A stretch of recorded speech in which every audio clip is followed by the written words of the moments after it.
एवढी दुःख कशासाठी सहन केली? एवढी कामं कोणासाठी केली? प्रश्न आहे.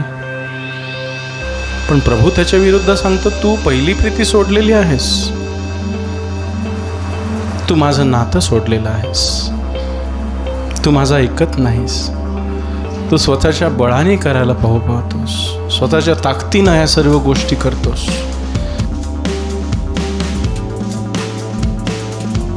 प्रकटीकरणाच्या पुस्तकात 2 अध्यायात 1 ते 5 आपण वाचू. इफिसियेतील मंडळीच्या दूताला लिही, जो आपल्या उजव्या हातात 7 तारे धरतो, जो त्या सोन्याच्या 7 दिवटण्यांमध्ये चालतो, तो असं म्हणतो, तुझी कामे व तुझे श्रम व तुझी सहनशीलता ही मला ठाऊक आहेत, आणि तुला दुष्ट लोक सहन होत नाहीत, आणि जे प्रेषित नसता आपण प्रेषित आहो असे म्हणतात, त्यांची परीक्षा तू घेतली, आणि ते लबाड आहेत असे तुला दिसून आले, आणि तुझ्या अंगी सहनशीलता आहे, व माझ्या नावाकरिता तू दुःख सोसला आहे, आणि तू थकला नाहीस.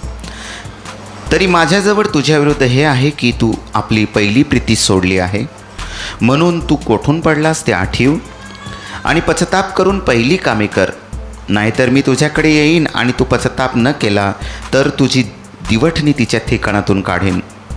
परंतु हे आहे की तुझ्या ठाई आहे की तू निकलितांच्या कर्मांचा द्वेष करतोस, मीही त्यांच्या कर्माचा द्वेष करतो. आत्म्या मंडळास काय म्हणतो ते ज्याला कान आहे तो ऐको. जो जिंकतो त्याला देवाच्या बागेमध्ये जे जीवनाचं झाड आहे त्यावरचं मी खायला देईन. हालेलुया.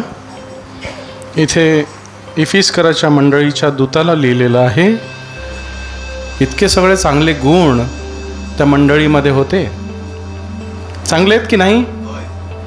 कामे होती, श्रम होते, सहनशीलता होती, दुष्ट लोक सहन होत नव्हते, खोट्या प्रेषितांची परीक्षा घेतली गेली, सहनशीलता होती, नावाकरता प्रभूच्या नावाकरता दुःख सोसणारे होते, आणि थकणारे नव्हते, आवेशी होते.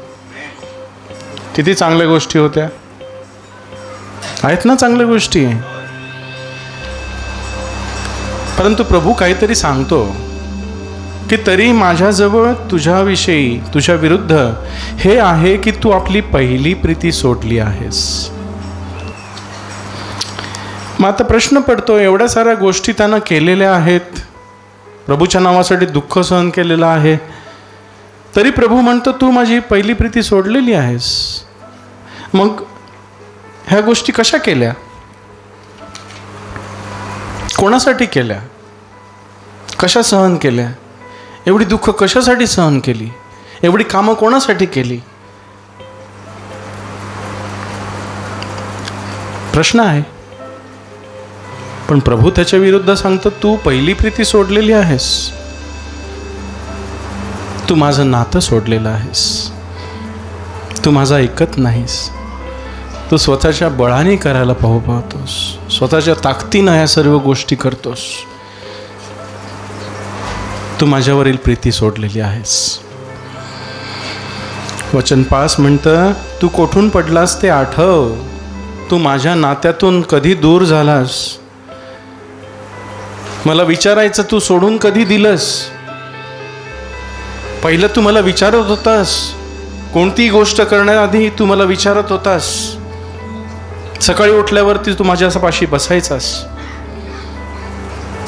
मला वेळ द्यायचास, माझ्याबरोबर दिवसभर बोलायचास. पण हळूहळू तू माझं ऐकायचं सोडून दिलंस. तू स्वतःच्याच गोष्टी करायला लागलास. तू फार माझ्यासाठीच सगळ्या गोष्टी केल्यास, परंतु तू माझं न ऐकता करू लागलास.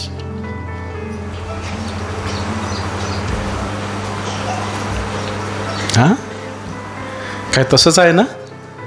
पहिली प्रीती सोडलीस म्हणजे तू माझ्या बरोबर अगदी हृदयाला हृदय लावून माझं ऐकत करायचास. पण आता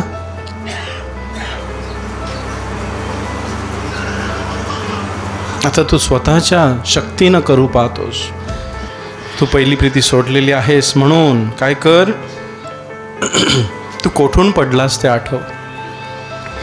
तू मला विचारायचं कोठून सोडलंस ते आठव. तू माझा आवाज ऐकण्याचं सोडलंस, कुठून सोडलंस ते आठव